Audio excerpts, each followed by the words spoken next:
Next on Eyewitness News.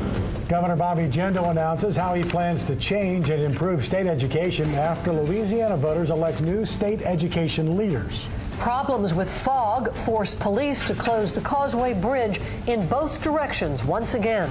And LSU head coach Les Miles looks ahead to Friday's game as the #1 Tigers prepare to take on the #3 Arkansas Razorbacks. From WWL TV, the spirit of Louisiana. This is Louisiana's news leader. Channel 4's Eyewitness News at 5.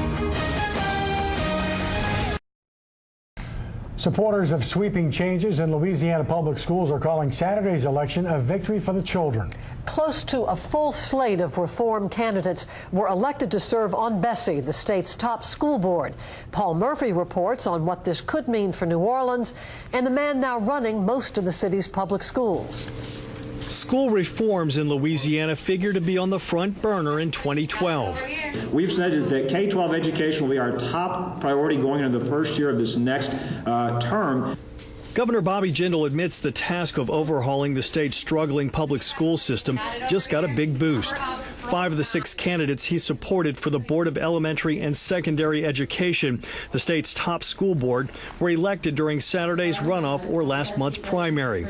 9 of the 11 Bessie seats will now be held by members who appear to back the governor's reform agenda. The 3 incumbent Bessie members who the most consistently oppose our efforts to reform, who most consistently stood for the status quo, they lost their elections. In New Orleans, reform candidate Kira Orange Jones beat incumbent Luella Givens. And James Garvey, a supporter of the governor's reform efforts, was reelected. He represents parts of Orleans, St. Tammany, St. Charles, and Jefferson parishes on Bessie. If we do keep the children first in mind and ask how do these reforms affect the children instead of how do they affect the adults, I think that we are going to do the right thing every time. The reform agenda includes more charter schools, voucher programs, and other non-traditional approaches to public education.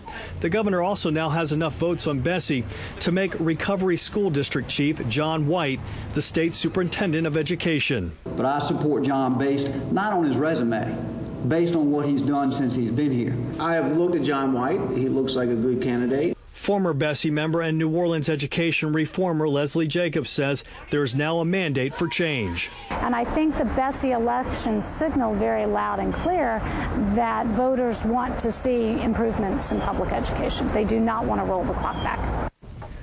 The Bessie election was also a major blow to teachers' organizations opposed to expansion of charter schools and the Jindal-backed policy of linking teacher evaluations to student test scores.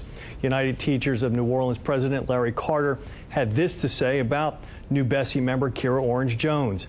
"I would hope she avails herself to the community and keeps the will of the community and stakeholders part of the conversation." Angela, Mike. Okay, thank you, Paul.